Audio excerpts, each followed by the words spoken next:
Jornal SP Norte, mais um programa de entrevista. E hoje nós vamos conversar com uma pessoa ligada à área de educação, moradora aqui da Zona Norte. Alguns já o conhecem, né, pelo fato de ser empreendedor também, que é o nosso amigo Ricardo Holtz. Ricardo tem 42 anos de idade, pai de 2 filhos, tem o Felipe que é novinho, 2 aninhos só, e a Carolina de 18 anos, essa jovem menina. O Ricardo é graduado em gestão pública, pós-graduado em administração pública e gerência de cidades. Cursou também liderança e inovação em Harvard em 2016, especialista em finanças e investimento banking, fundador e presidente, quero ressaltar isso, ele é fundador e presidente da ABEAD, que é a Associação Brasileira dos Estudantes de Educação à Distância. E nós vamos falar sobre isso, gente. Palestrante, autor de livro, Manual Básico do Ensino à Distância, né? E até o último dia 15/8 era membro da CONAS, a Comissão Nacional de Avaliação da Educação Superior, órgão que assessora o ministro da Educação.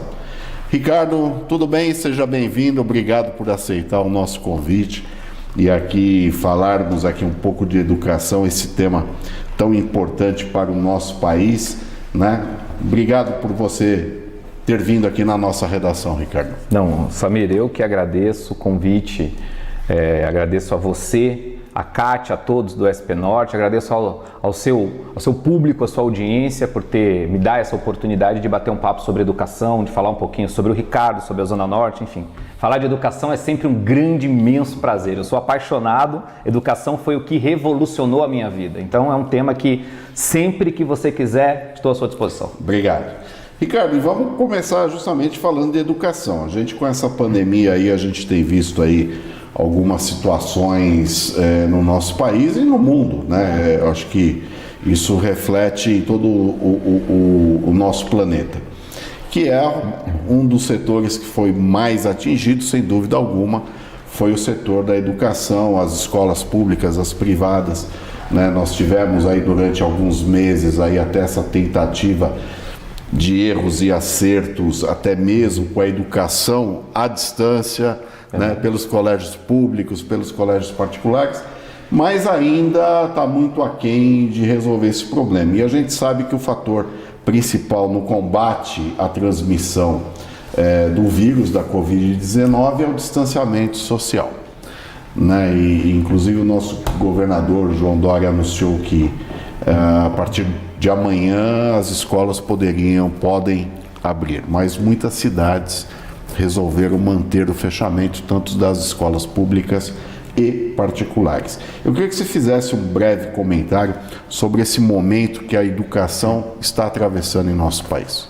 Samir, é um momento difícil para todos os setores, né? Todos foram impactados, mas a educação foi muito impactada porque foi dos primeiros a fechar as portas, em função do risco muito grande de contágio, né? Uma aglomeração de pessoas.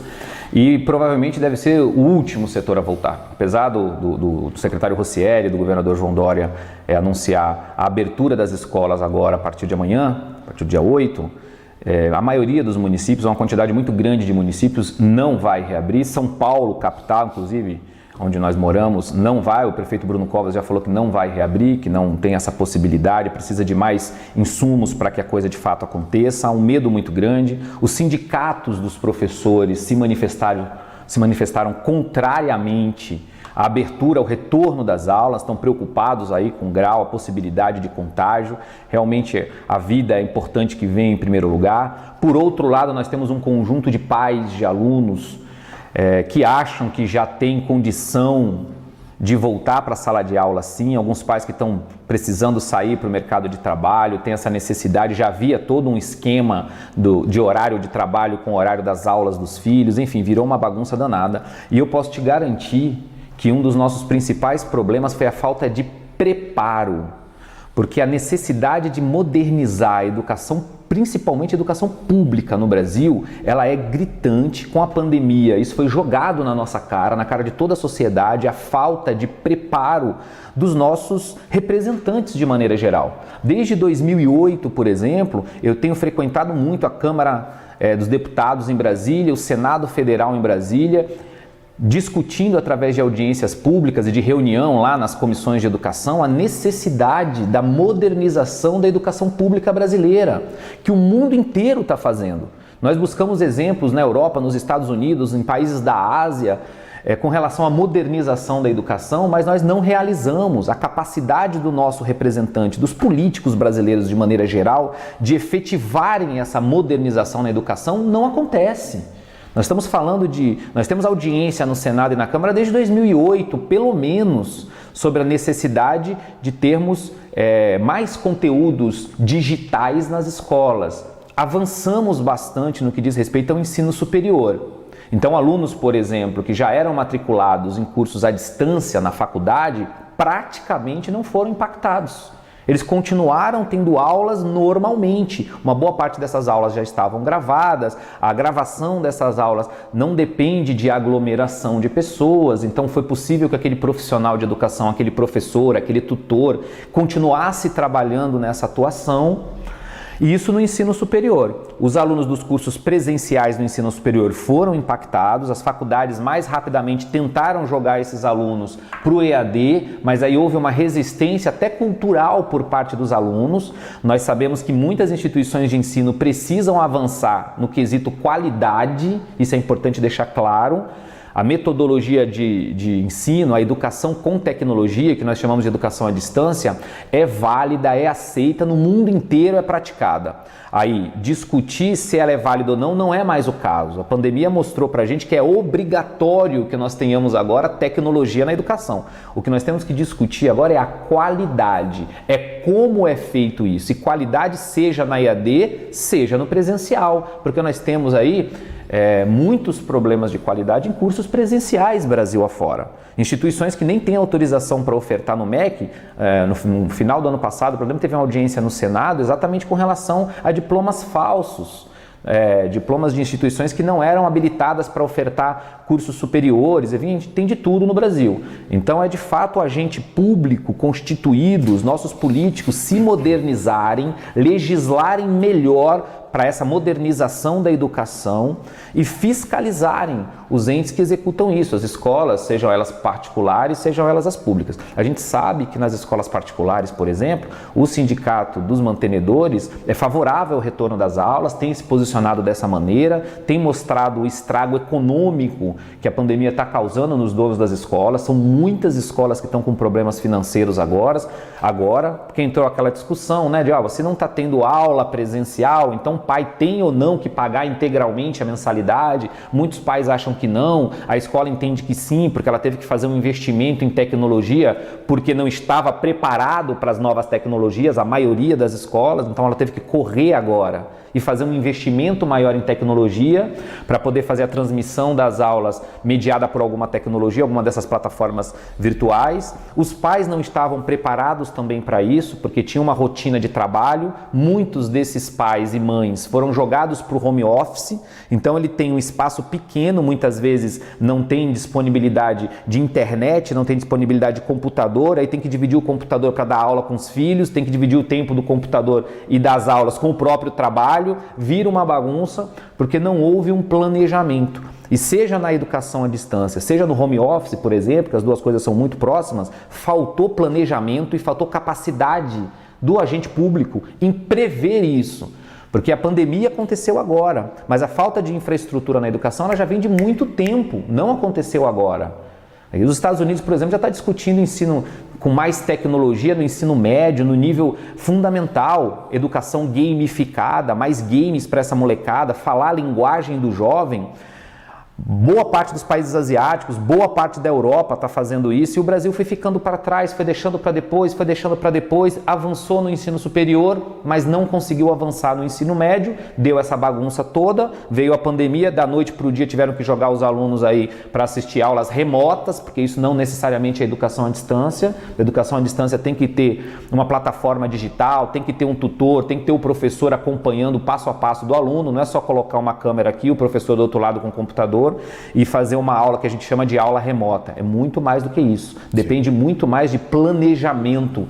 Exatamente o que não aconteceu. Mas você acha que agora, daqui para frente, Ricardo, porque a pandemia realmente pegou todo mundo de surpresa, né? Até isso a gente até vê com relação até às grandes empresas que já estavam aí, né, com uma tecnologia bem avançada. E elas também foram pegas de surpresa porque tiveram que reformular todo o seu sistema de trabalho, colocando seus profissionais para trabalhar em casa pelo home office, né? Que é o que aconteceu com a educação. Mas você não acha que daqui para frente essa tendência ela vai se tornar permanente, não só no nível universitário, mas também nos demais cursos técnicos que já existem, né, que tem uma grande relevância do ensino à distância, mas também no ensino fundamental, no ensino médio?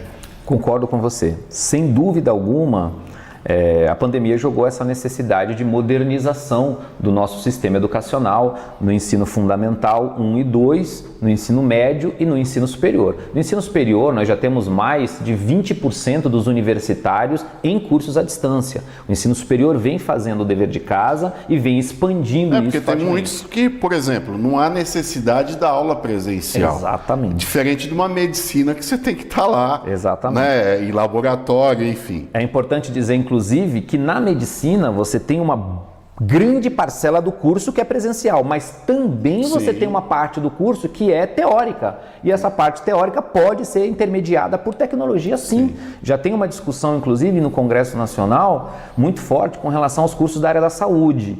Uma boa parte de agentes da saúde, dos conselhos federais, são contrários, mas boa parte desses conselhos, inclusive, não conhecem a educação à distância. Quando se fala de educação à distância, acha que é o conteúdo do curso inteiro feito à distância. Não é. As matérias que são obrigatoriamente necessárias que se faça presencialmente serão presencialmente. Inclusive e especialmente nos cursos da área da saúde, enfermagem, medicina. Enfim, enfermagem você já tem cursos de graduação à distância, medicina ainda não. Mas é uma discussão que vem acontecendo passo a passo.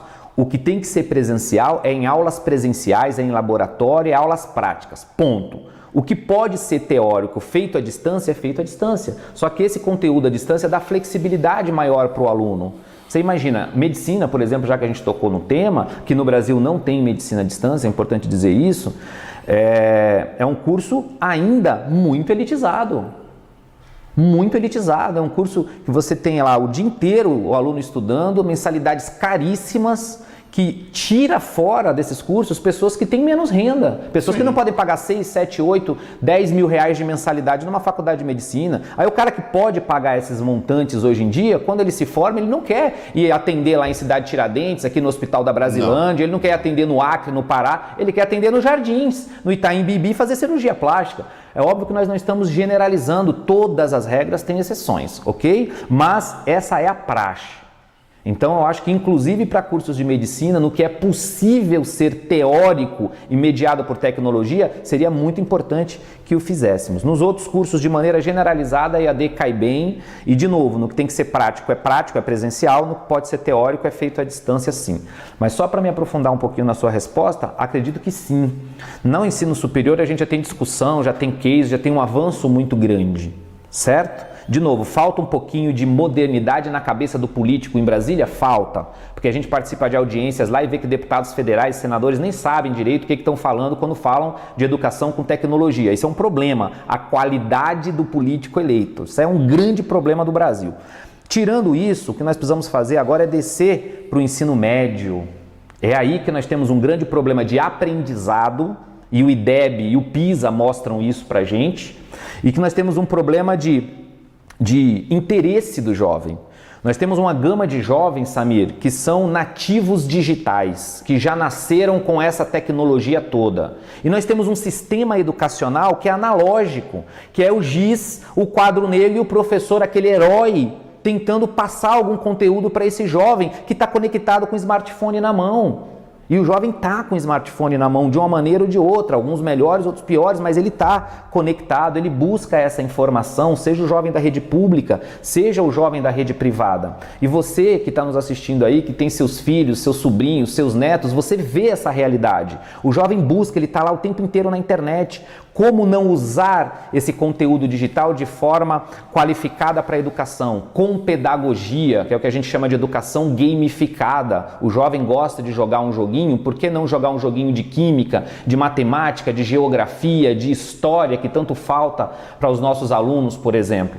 Essa modernização da educação no Brasil, de maneira geral, porque aí eu coloco as escolas públicas e privadas, as privadas avançam mais rapidamente, certo? Mas também estão atrasadas no Brasil. Se nós compararmos as notas das escolas públicas e privadas brasileiras com escolas de outros países através do PISA, que é uma análise internacional da qualidade da educação nos países da OCDE, a gente vê que o Brasil está no fim do ranking. Ano após ano, entra governo, sai governo, é governo municipal, governo estadual, governo federal e nada avança. Por quê? Porque a gente não está conseguindo se conectar com esse jovem, a gente não está falando a linguagem desse jovem que é nativo digital, que já nasceu no mundo digital. Nós precisamos fazer uma revolução educacional e isso pode começar pelos municípios, uma vez que esse ano, no Brasil inteiro, nós vamos ter eleições, exceto o Distrito Federal, que não tem eleições para prefeitos e municípios, nós vamos ter a oportunidade de escolher vereadores e prefeitos qualificados para entender a importância da modernização da educação na primeira infância. A primeira infância, primeiro, é lá que a coisa começa, é lá que nós trabalhamos melhor e moldamos a cabeça do nosso cidadão. Então nós precisamos trabalhar os jovens, as nossas crianças, muito fortemente com essas novas tecnologias, sim, ajudar a preparar melhor o professor, valorizar os professores, que esses são os grandes responsáveis pela transformação, mas o professor está pedindo ajuda. O professor precisa de ajuda e a ajuda vai ser esses mecanismos tecnológicos que dialogam de forma mais fácil com as nossas crianças, com os nossos jovens. Os jovens estão desinteressados de ir para a sala de aula. Converse com o jovem, converse com seu filho, vê se ele acha bacana ir para a sala de aula, vê se ele entende a conexão que o que é apresentado hoje na sala de aula tem com o dia a dia dele. E você vai ver a realidade. Provavelmente vocês já conversaram com as suas crianças, seus filhos, seus netos, seus sobrinhos e já conhecem essa realidade. Estar na sala de aula hoje, muitas vezes, é desinteressante para o jovem. Ele prefere estar no celular. Nós temos que fazer as duas coisas voltarem a ser prazerosa para que esse jovem absorva esse conteúdo, esse conhecimento, esse aprendizado e ele consiga desenvolver isso na vida dele. Você quer ver um outro impacto importante da falta de modernização da forma de pensar e de se fazer educação?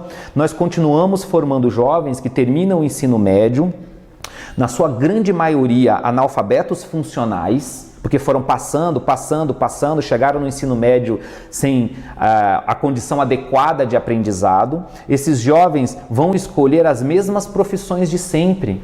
Então nós temos diversas profissões que envolvem a área de tecnologia, essa evolução que já está enraizada aqui no nosso dia a dia, né? Mas é como o Ricardo falou, essas profissões estão se tornando não arcaicas, mas dispensáveis, porque a tecnologia vai tomar conta e vai suprir todas essas necessidades.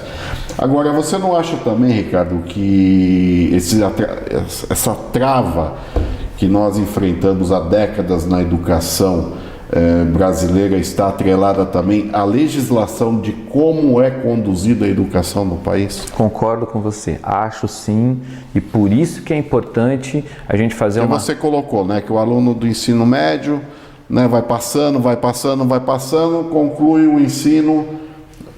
analfabeto funcional. Analfabeto funcional, né, mas isso também está atrelado a própria legislação que permite isso. Permite isso, sem dúvida alguma. Infelizmente, nós precisamos rever a legislação.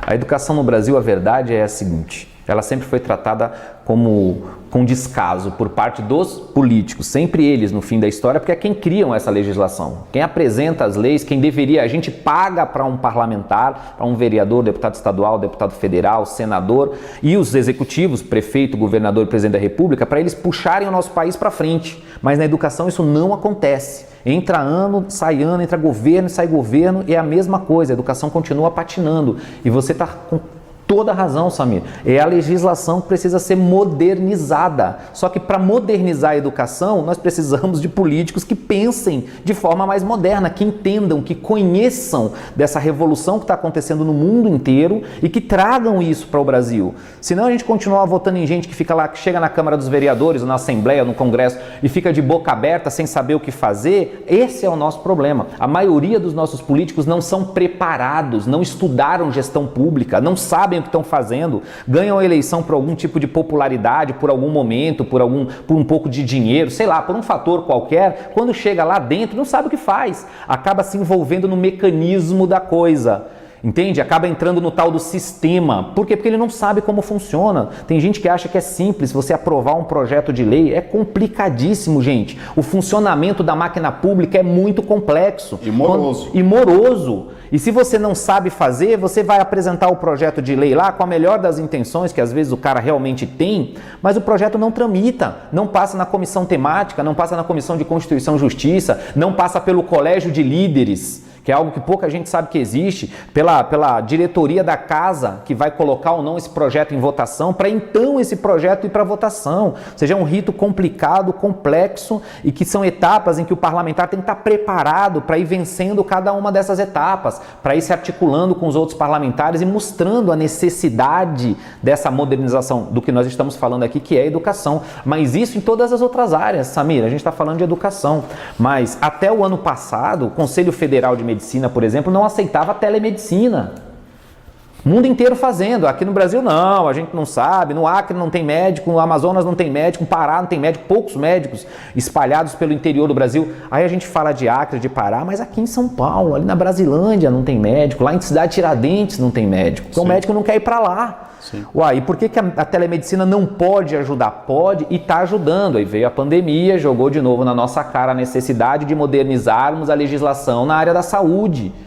E aí aconteceu, aí agora está todo mundo fazendo de uma maneira ou de outra tal da telemedicina, mas nós deveríamos ter nos preparado melhor. Esse ano é um ano importante.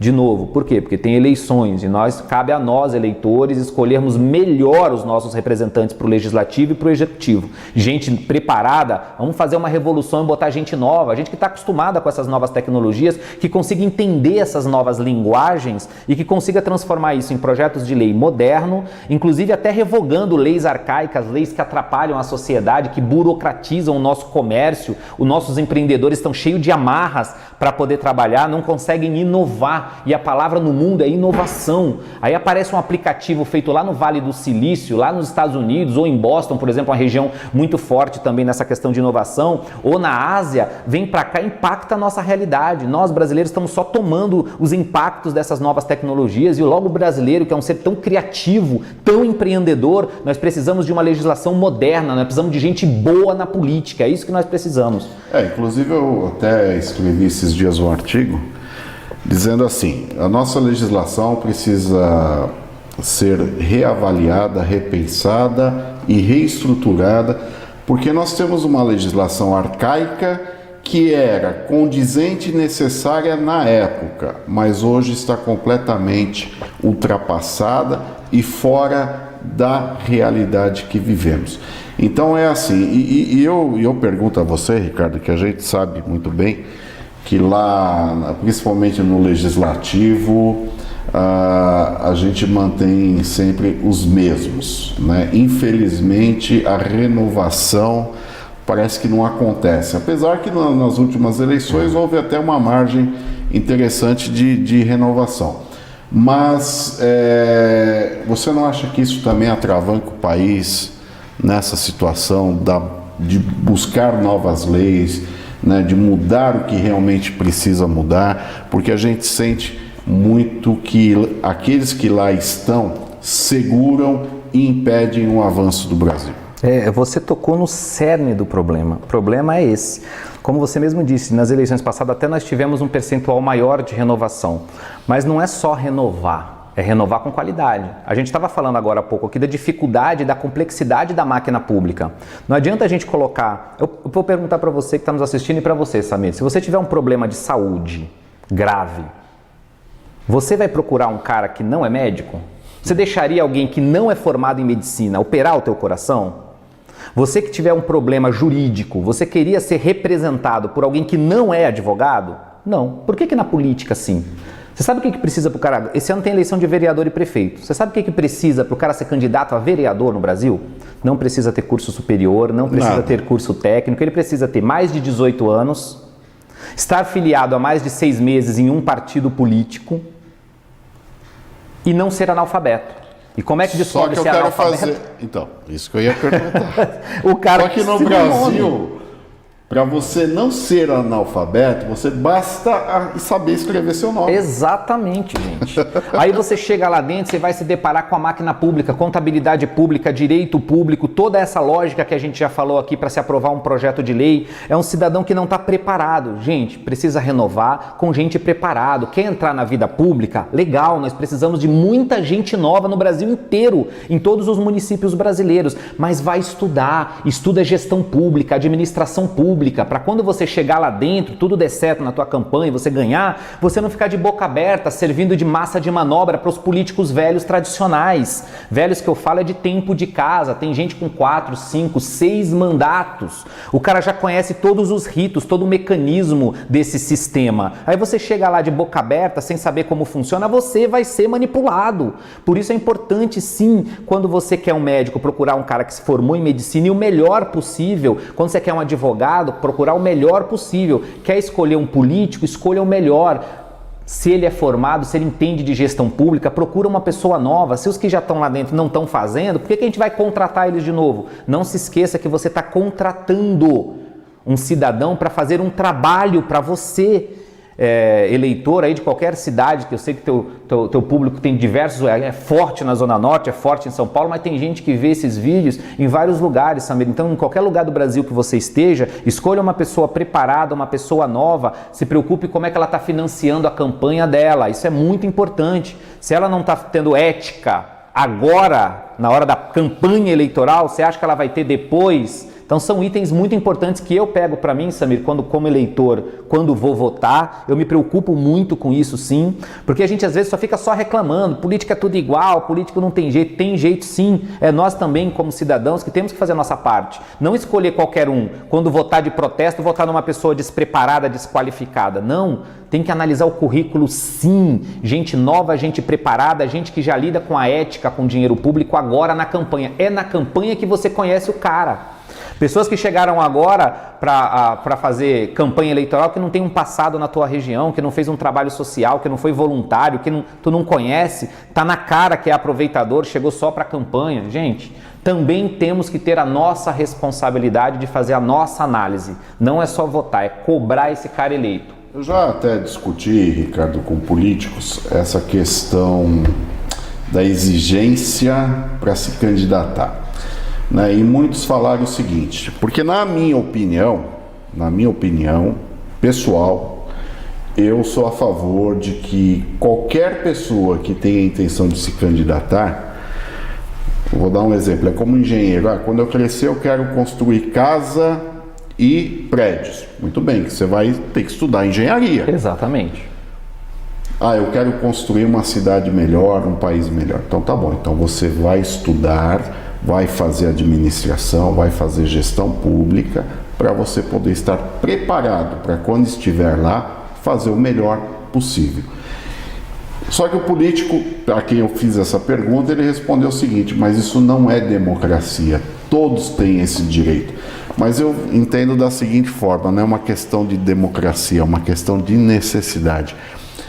Né, dentro da política, porque da mesma forma que para você ser um profissional você precisa estudar, aqueles que lá estão têm por obrigação estudar, é diferente, né? Eles tinham que estar preparados Porque a partir do momento que você quer exercer um cargo político, você tem que se preparar para isso. Porque você não vai estar fazendo para você, você vai estar representando pessoas. E essas pessoas são a população. Então a responsabilidade se multiplica pelo número de pessoas que votaram em você. Então eu sou a favor, sim, de que a legislação eleitoral fizesse uma alteração nesse sentido, que as pessoas que quiserem se candidatar estejam preparadas com, no mínimo, um diploma de nível superior. Eu concordo com a sua tese, sim. Já ouvi também esse mesmo discurso, Samir, de que não é democracia. Eu já vi, inclusive, essa discussão entre parlamentares. Isso aí vai limitar as pessoas que podem ser candidatas. Só uma parcela da sociedade tem acesso ao ensino superior.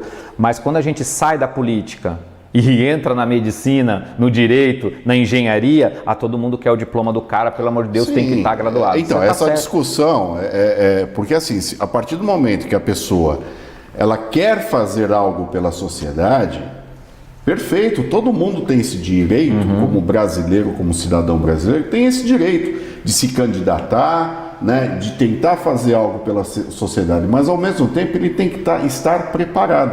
Nem que se crie, Ricardo, para isso um curso de gestão pública, né, um curso de, sei lá, de 1 ano, 2 anos, 3 anos, para que aqueles que tenham intenção de se candidatar façam esse curso, se formem, para pelo menos saber como funciona um legislativo, um executivo, um judiciário. Exato. Né? Conhecer as leis que regem, as bases legais que regem esse país. Ninguém está pedindo para você ser advogado, né, e conhecer plenamente as leis, mas conhecer pelo menos as bases constitucionais do nosso país, que é a forma com qual cada um vai legislar dentro da sua função, seja municipal, estadual, federal. Mas, Samir, sabe uma coisa que é importante falar para o nosso ouvinte aqui, para o nosso telespectador? É que nós, eleitores, podemos fazer essa seleção. A legislação não obriga que o cara tenha que ter um ensino superior, mas nós que vamos votar. É nós que vamos analisar o currículo dos candidatos. Agora vão aparecer um monte de candidatos na timeline do seu Facebook, do Instagram, na rua, com um sorrisinho, aqueles de sempre e alguns novos. Pergunte para ele se ele é capacitado, exija desse candidato a sua qualificação. E aí você faz essa seleção. Não tem gestão pública, não tem admissão, não entende? Tchau, você não, obrigado. Vai se qualificar, vai estudar, eu procuro um outro que tenha essa qualificação. Nós podemos, nós temos esse poder. E o Brasil precisa mudar, gente. A gente tem que parar. Eu não tenho nada contra, eu faço críticas aqui porque da mesma forma como o Ricardo e como muitos que estão nos assistindo, a gente tem uma preocupação muito grande de quem irá comandar esse país, né? Seja no legislativo, seja no executivo, porque isso reflete nas nossas vidas pessoais. Então é assim, é o Zé da pastelaria, né? A gente teve aí exemplos, né? Nada contra, não é uma crítica, mas assim, em termos de preparação política, essas pessoas estão muito aquém de estarem preparados politicamente para exercer um cargo público. Então vamos prestar atenção naqueles que a gente vota, né? E infelizmente eu sei que muitos que fazem sucesso aí na internet hoje, nas mídias sociais, serão eleitos, que já são candidatos, serão eleitos justamente por fazerem sucesso e não estarem preparados adequadamente a exercer um cargo público, né? Com todas as boas intenções que ele tem. Mas, Ricardo, vamos falar um pouquinho de Zona Norte, né? Você como morador da Zona Norte, a gente tem um problema muito sério aqui na nossa região, que isso eu sempre falo, sempre debato, sempre cobro, né? E a gente já fez milhares de matérias ao longo desses 18 anos de Jornal SP Norte, principalmente quando se chega a épocas de eleições, da importância de se eleger candidatos da região, independente do partido, independente da sua concepção política, mas enfim, é importante, né? E nós não temos representatividade política. A Zona Norte é refém tanto do legislativo quanto do executivo, né? E fica na mão. Nós temos vários problemas e esses problemas não são resolvidos justamente por isso.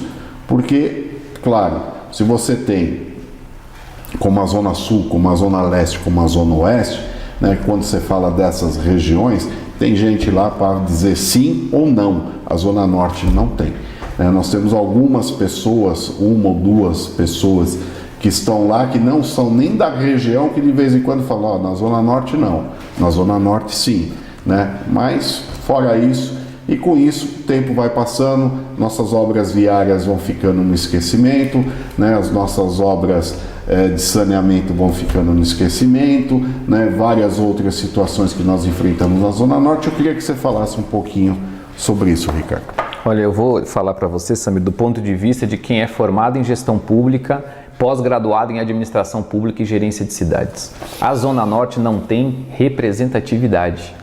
Nós deveríamos ter, no mínimo, 6 vereadores. E hoje, no dia que nós estamos falando, que more, que lute, que trabalhe pela região, que viva os nossos problemas, que passe nas ruas que estão alagando, entra ano e sai ano, aquelas árvores que estão caindo em cima, arrebentando as calçadas, a sujeira das ruas e tudo isso que nós vivemos aqui na Zona Norte, nós precisamos de gente daqui, que vive esse problema. Daqui não tem nenhum, zero é o número de vereadores que moram e que trabalham e que lutam pela Zona Norte. Eu costumo dizer no meu bate-papo sempre o seguinte, usar a seguinte analogia. Imagina uma festa de aniversário que tem lá um bolo grande de mais de 64 bilhões de reais. E o aniversariante é o prefeito, atual prefeito Bruno Covas, ok? Só para ilustrar.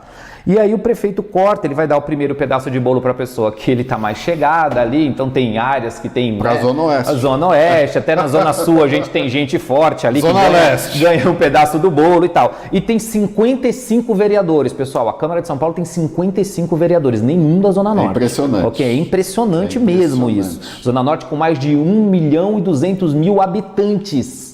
Não tem um vereador. Aí o prefeito vai cortando o bolo e vai dando para quem está ali. São 55 vereadores, um pedaço para cá, um pedaço para lá, vamos atender aqui, um pedaço menor, um pedaço maior. E aí acaba o bolo, fica aquelas migalhas lá, e ele lembra, ou alguém que não é da região fala, olha a Zona Norte, junta aqui essas migalhinhas aqui.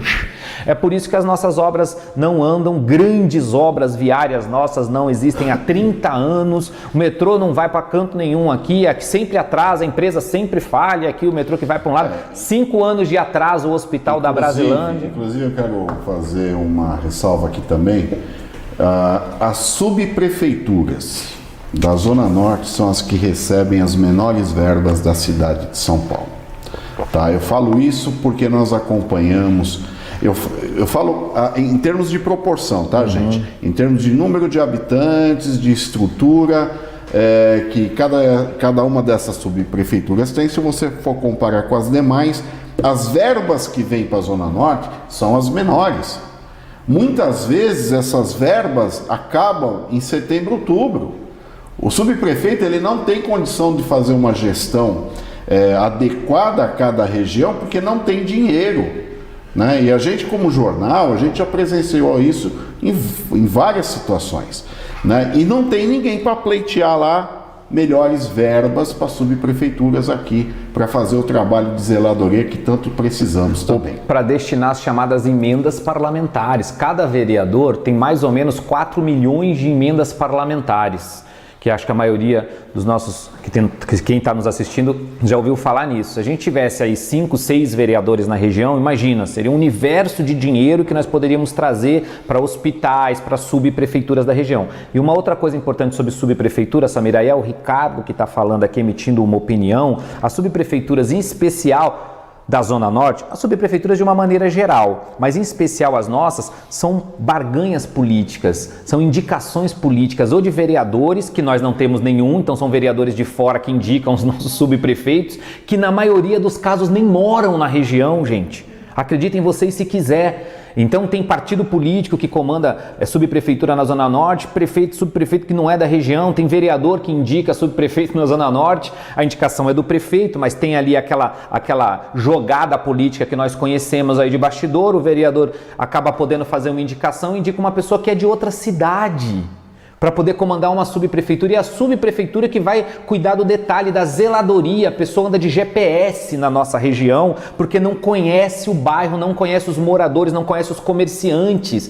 É absurdo, a Zona Norte precisa ter representatividade urgente, ou nós vamos continuar patinando, apanhando. Quem é da Zona Norte sabe, eu sou apaixonado pela Zona Norte, quem mora aqui gosta da Zona Norte, mora aqui há muitos anos, cria os filhos aqui, é uma região que é próxima, bem localizada, próxima das principais saídas de São Paulo, perto da Marginal, perto de tudo, mas nós precisamos muito de pessoas qualificadas para que não cheguem lá dentro também, é o que a gente estava falando antes, virem massa de manobra dos outros vereadores, porque são 55 vereadores. Precisamos sim que o cidadão que mora na Zona Norte vote com consciência em gente nova e gente qualificada que seja morador da Zona Norte, que não venha de paraquedas aqui pegar os nossos votos não, porque isso dá uma sensação para nós moradores, que o cara vem aqui na eleição, só aparece na eleição, pega os nossos votos, some, nunca mais volta só na próxima eleição. Essa sensação que cada um de vocês deve ter e que eu tenho, é que nós não precisamos mais ter. Temos que pegar gente que more aqui, que viva os problemas aqui,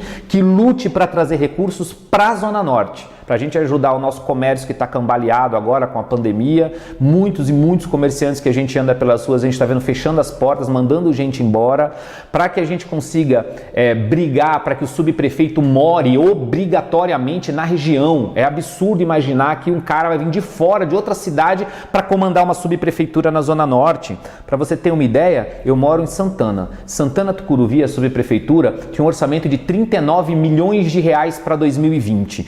Destes, mais de 22 milhões de reais é com despesas administrativas, com folha de pagamento, mais da metade do dinheiro da subprefeitura sendo pago com folha de pagamento. E eu, como morador da Zona Norte, não estou vendo essa prestação de serviço toda. Será que é um cabide de emprego a subprefeitura? Vale a pena fazer essa pergunta. E de quem é o papel para fiscalizar os gastos da subprefeitura? Do vereador. Compete ao vereador fiscalizar os atos do prefeito, os gastos do prefeito, e subprefeitura é prefeitura, ok? Então o vereador tem que estar lá em cima, olhando cada contrato dessas operações tapa-buraco, das podas de árvore, do lixo, para saber se os contratos pode ser que estejam superfaturados ou não, não sei, não estou lá fiscalizando. A gente tem que cobrar isso dos vereadores que são pagos para fazer esse trabalho de fiscalização, e se tiver alguma irregularidade, denunciar isso ao Ministério Público ou abrir uma comissão de inquérito na Câmara para fazer uma análise desses contratos todos. O que eu sei como cidadão morador da Zona Norte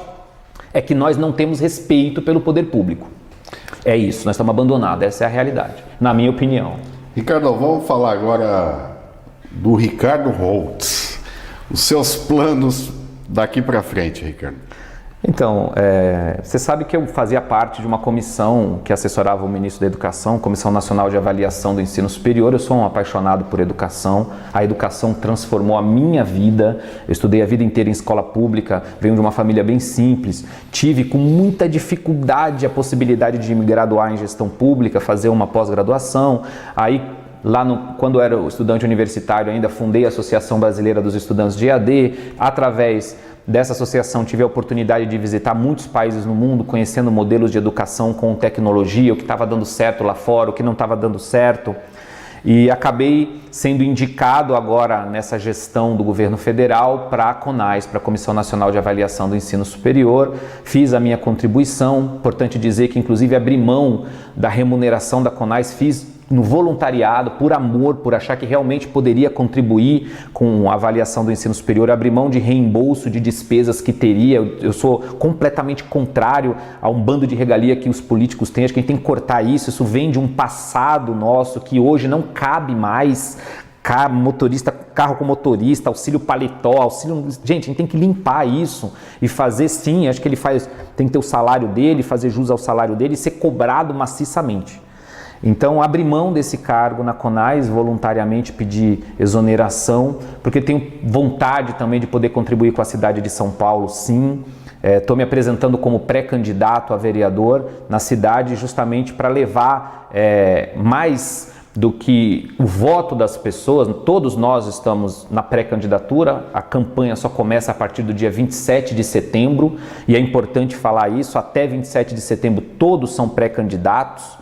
A partir daí que as pessoas vão começar a colocar ali as propostas e as ideias delas para melhorar a cidade. E eu estou numa pré-campanha de conscientização, Samir. Eu acho que é muito importante, independente de em quem o cidadão vai votar, por que ele vai votar. É ele escolher pessoas qualificadas mesmo, é analisar o currículo, é você saber também qual o papel do vereador, para que serve o vereador, para que nós, cidadãos de São Paulo, pagamos cerca de 20 mil reais de salário para um vereador, o que é que ele tem que fazer para nós, para que assim nós possamos cobrar melhor, sim. Então a gente está numa luta muito grande, Samir, em levar, já que a minha área de formação acadêmica é gestão pública, eu fiz pós-graduação em administração pública e a gente trabalha com isso, então o meu objetivo é levar essa informação de conscientização e venho fazendo lives toda terça, toda quinta no meu Instagram, @RicardoRosoOficial, no meu Facebook, levando essa mensagem.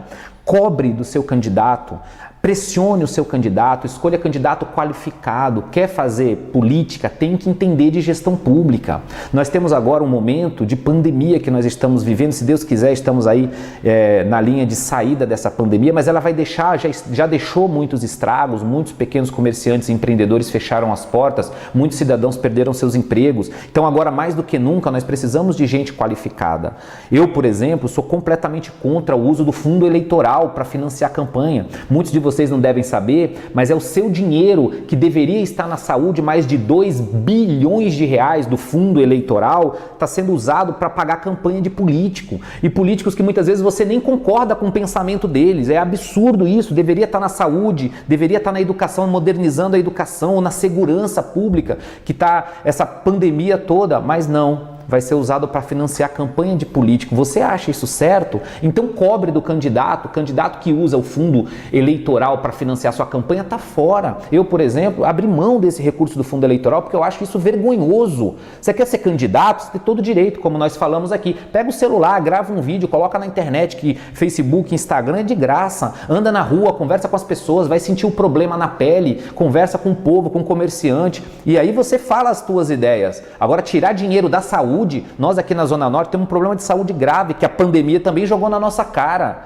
O Hospital do Mandaqui, o Vermelhinho, o São Luís Gonzaga, PS de Santana e todas as unidades básicas de saúde passando por um perrengue danado. Aí se tira o dinheiro, 2 bilhões de reais para dar na mão de candidato. Você acha que esse candidato que fez a opção em pegar esse dinheiro que deveria estar na saúde para financiar a campanha dele, quando ele ganhar a eleição e ele tiver a mesma oportunidade de ou trazer dinheiro para ele ou defender dinheiro para a saúde, ele vai optar pela saúde? Ele já optou na campanha para ele. Não. É para mim, para eu pagar minha campanha. Gente, que absurdo. Tá na hora de mudar, tá na hora da gente votar com consciência mesmo, de escolher melhor. É só assim, escolhendo melhor o seu candidato, seja lá ele quem for. Mas sabatine, coloca o dedo na cara. Você vai contratar uma pessoa para te representar na Câmara dos Vereadores. Vai pagar para essa pessoa cerca de 20 mil reais por mês. E mais um monte de regalias, que se esse candidato for bom, ele vai abrir mão de boa parte dessas regalias, porque é isso que é ser sério. Mas você está escolhendo alguém, você está contratando alguém.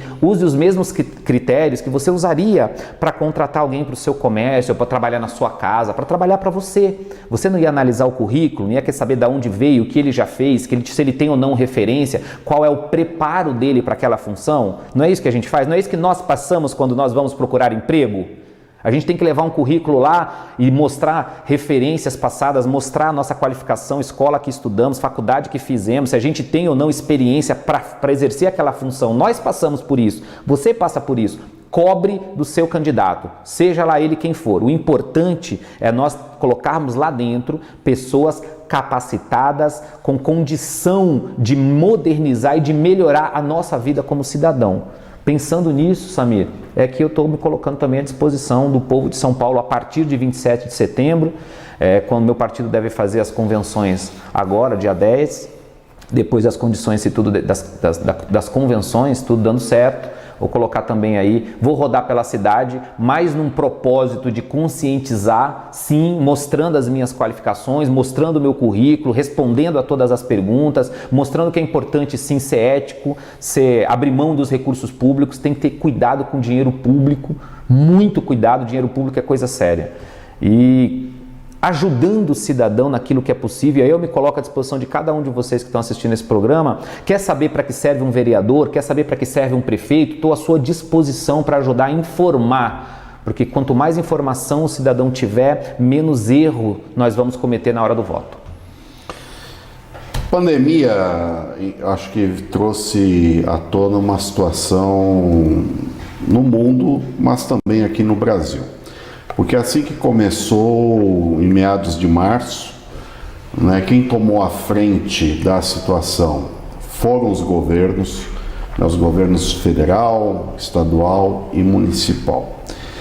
Nesses meses, 6 meses que vão se completar, nós vimos erros e acertos. Isso traz a mensuração da capacidade de cada governante. Principalmente do legislativo, nós vimos muitos deles, tanto na Câmara dos Deputados, como na Alesp, como na Câmara Municipal, simplesmente sumiram. Né? Tudo bem, eu acho que eles ficaram reclusos em casa, mas em nenhum deles, foram muito poucos que tomaram à frente essa situação da pandemia e colocaram propostas condizentes com a situação.